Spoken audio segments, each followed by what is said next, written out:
नमस्कार, चंडीगढ़ से आपका स्वागत है। मैं हूं आरजू। आइए सबसे पहले नजर डालते हैं कुछ अहम खबरों पर।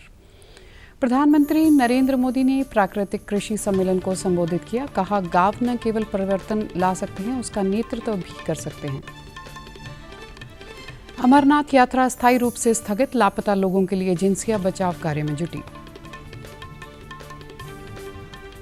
और चंडीगढ़ में ही बनेगा हरियाणा विधानसभा के लिए अतिरिक्त भवन। उत्तर क्षेत्रीय परिषद की बैठक में केंद्रीय गृह मंत्री अमित शाह ने की घोषणा। अब समाचार विस्तार से।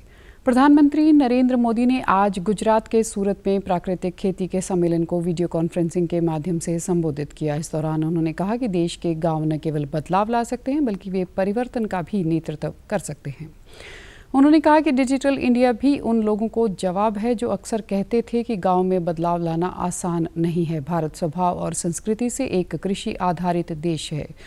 हमारा जीवन, स्वास्थ्य और समाज कृषि प्रणाली पर आधारित है। जैसे जैसे किसान की उन्नति होती है, वैसे ही कृषि में प्रगति और समृद्धि आती है, जिससे देश प्रगति करता है।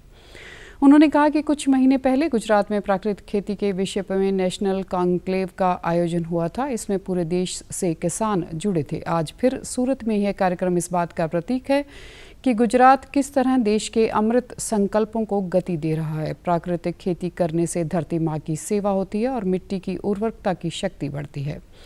उन्होंने कहा कि प्राकृतिक खेती को बढ़ावा देने के लिए आज देश में गंगा किनारे अलग से अभियान चलाया जा रहा है, कॉरिडोर बनाया जा रहा है। प्राकृतिक खेती की उपजों की बाजार में अलग से मांग होती है और उसकी कीमत भी ज़्यादा मिलती है। जम्मू कश्मीर में भूस्खलन और चट्टानें खिसकने के बाद श्री अमरनाथ यात्रा पहलगाम और बालतल दोनों मार्गों से अस्थायी रूप से रोक दी गई है। श्री अमरनाथ जी की गुफा के नज़दीक बादल फटने की घटना के बाद राहत और बचाव कार्य तेजी से चल रहा है। अभी भी कई श्रद्धालुओं के मलबे में दबे होने की आशंका है।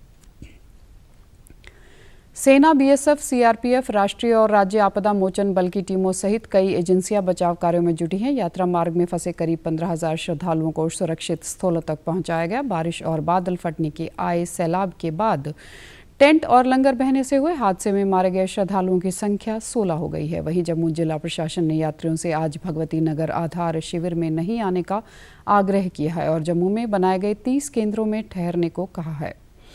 उपराज्यपाल मनोज सिन्हा ने कल उच्च स्तरीय बैठक में राहत और बचाव कार्यों की समीक्षा की और यात्रा मार्ग से जल्द मलबा हटाए जाने के लिए निर्देश दिए। वह श्रीनगर में घायलों से मिलने शेर Kashmir institute of medical science अस्पताल भी गए।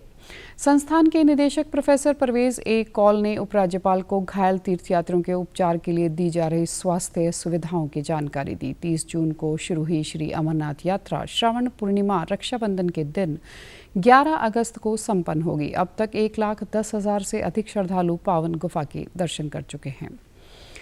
आज पूरे देश में बकरीद यानी ईद उल अजहा धूमधाम से मनाया जा रहा है। प्रधानमंत्री नरेंद्र मोदी ने पूरे देश को ईद उल अजहा की शुभकामनाएं दी हैं। इस अवसर पर प्रधानमंत्री मोदी ने कहा कि यह त्यौहार मनुष्यता के हित में एकता और भाईचारे की भावना को मजबूत करता है। इससे पहले देश की सभी ईदगाहों और मस्जिदों में सुबह से ही लोग नमाज अता करने में जुट गए थे। दिल्ली में ईद उल अजहा की मुख्य नमाज जामा मस्जिद, फतेहपुरी मस्जिद और शाही ईदगाह में अता की जा रही है। इस अवसर पर सुरक्षा के व्यापक प्रबंध किए गए। वहीं ट्राई सिटी चंडीगढ़, पंचकुला, मोहाली में भी ईद उल अजहा की नमाज अता की गई। जयपुर में हुई उत्तर क्षेत्रीय परिषद की बैठक में केंद्रीय गृह मंत्री अमित शाह ने हरियाणा के मुख्यमंत्री मनोहर की मांग पर घोषणा की है कि चंडीगढ़ में ही हरियाणा के लिए नई विधानसभा बनाई जाएगी। मुख्यमंत्री ने इस घोषणा के लिए समस्त प्रदेशवासियों की ओर से गृह मंत्री का आभार प्रकट किया।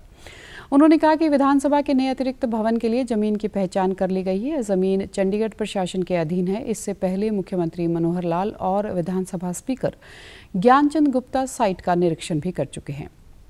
नई विधानसभा को करीब 10 एकड़ में बनाया जाएगा। पुरानी विधानसभा में भी हरियाणा का हिस्सा बना रहेगा। इसमें ऑफिस चलाए जा सकते हैं। गृह मंत्री की घोषणा के बाद स्पीकर ज्ञानचंद गुप्ता ने उनका आभार जताया है। इस मौके पर उन्होंने कहा कि चंडीगढ़ के मास्टर प्लान के साथ कोई छेड़छाड़ नहीं होगी। जल्द चंडीगढ़ प्रशासन के साथ बातचीत कर आगामी प्रक्रिया शुरू की जाएगी। आज मुझे बहुत खुशी है कि आदरणीय अमित शाह जी ने हरियाणा विधानसभा की जो दिक्कतें हैं, ज़रूरतें हैं, रिक्वायरमेंट्स हैं, उन सब को देखते हुए चंडीगढ़ में हरियाणा विधानसभा का भवन बने, इस बात की घोषणा की है।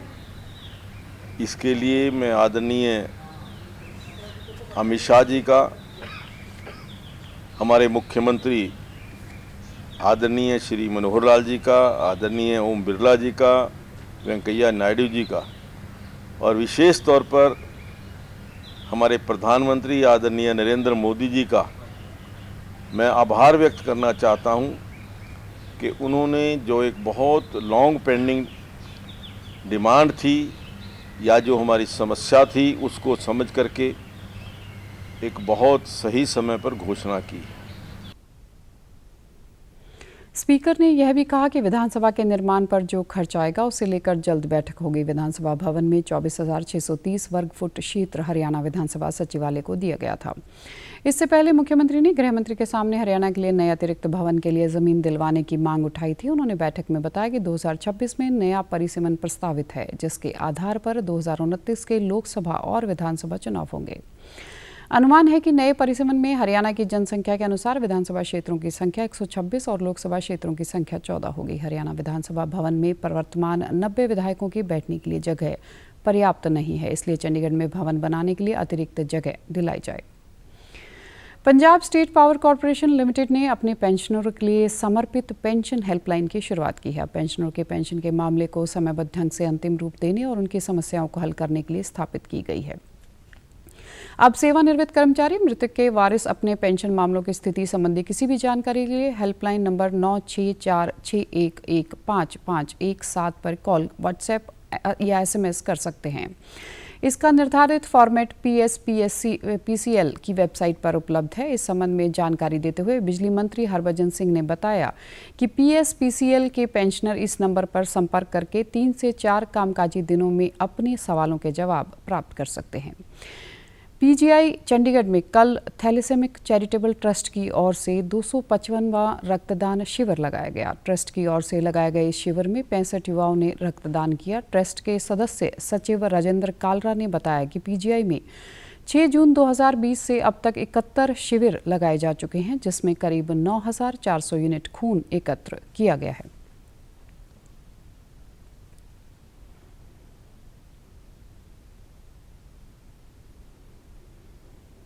हमारे दोनों वार्डों में अप्रॉक्सीमेट 500 बच्चे हैं जिनको थैलेसीमिया प्रॉब्लम है और ट्रीटमेंट के लिए आते हैं। रेगुलर 20 बच्चे कम से कम हमारे PGI के वार्ड में आते हैं और 10 to 12 बच्चे हमारे 32 के वार्ड में आते हैं। जब से कोविड शुरू हुआ है, हम इन बच्चों के लिए ब्लड मुहैया कराने की हर कोशिश कर रहे हैं। 6 जून 2020 से रेगुलर हम एवरी सैटरडे कैंप लगाते हैं। वैसे हमारा आज 255वां कैंप है, लेकिन 70 कैंप हम कोविड के दौरान ला चुके हैं और जिसमें हम 10,000 से ऊपर डोनर दे चुके हैं। उन्होंने बताया कि एकत्र किए खून से थैलेसीमिया के मरीजों के साथ ही अन्य ज़रूरतमंद मरीजों का इलाज किया जा रहा है। उनका ट्रस्ट 1985 से थैलेसीमिक पीड़ितों की सेवा कर रहा है। 450 थैलेसीमिक वर्तमान समय में ट्रस्ट की सेवाओं का लाभ उठा रहे हैं। उन्होंने शिविर की सफलता के लिए ट्रांसफ्यूजन मेडिसिन विभाग के प्रमुख प्रोफेसर रतिराम शर्मा व उनकी टीम का आभार जताया। चंडीगढ़ और आसपास के क्षेत्र में पिछले 2 दिन से रुक रुक कर बारिश हो रही है। कल सुबह से शाम तक शहर में करीब 26 mm बारिश दर्ज की गई। वहीं आज सुबह हुई तेज बारिश के बाद शहर के अधिकतम तापमान में करीब 4 डिग्री तक की गिरावट आई है। आज शहर का अधिकतम तापमान 30.8% रहा। वहीं कल रात का न्यूनतम तापमान 29 डिग्री दर्ज किया गया, जो कि सामान्य से 5.2 डिग्री कम है। मौसम विभाग के अनुसार अगले 2 से 3 दिन तक ऐसे ही बीच बीच में बारिश होती रहेगी। हरियाणा और पंजाब में भी मानसून एक बार फिर सक्रिय हो गया है। कल दोनों प्रदेशों के कई जिलों में अच्छी बारिश हुई। 13 जुलाई तक प्रदेश में रुक रुक कर बारिश का सिलसिला जारी रह सकता है। हरियाणा में जुलाई में अब तक औसतन 46 mm बारिश हुई, जबकि सामान्य बरसात 33.7 mm मानी जाती है। वहीं पंजाब में अब तक 80 mm बारिश हुई, जो सामान्य से 13% कम है। अब खबरें फटाफट। ओडिशा के पुरी में आज रथ यात्रा वापसी के साथ ही 9 दिन की रथ यात्रा हुई संपन्न। कल सुना बेसा अनुष्ठान के बाद रथों पर आरूढ़ देवताओं को पहनाए जाएंगे स्वर्ण वस्त्र। गृह मंत्री अमित शाह ने जयपुर में हुई उत्तरी क्षेत्रीय परिषद की 30वीं बैठक को किया संबोधित। बोले, सशक्त सहकारी व्यवस्था बनाने के लिए सभी पक्षों को करना चाहिए मिलकर काम। कोरोना वायरस का खतरा अभी टला नहीं है, इसलिए सभी से निवेदन है, बाहर जाने के समय मास्क जरूर पहनें, सामाजिक दूरी बनाए रखें, बार बार अपने हाथ साबुन से धोएं और सैनिटाइजर का इस्तेमाल करें। और आप हमारे समाचार YouTube channel DD news Chandigarh, Facebook DD news Chandigarh और Twitter handle DD news CHD पर भी देख सकते हैं। इसी के साथ चंडीगढ़ से समाचारों का सिलसिला समाप्त होता है। अब मैं स्टूडियो से बाहर जा रही हूँ तो मैं अपना मास्क पहन रही हूँ। आप भी स्टूडियो घर से बाहर निकलें तो अपना मास्क ज़रूर पहनें। नमस्कार।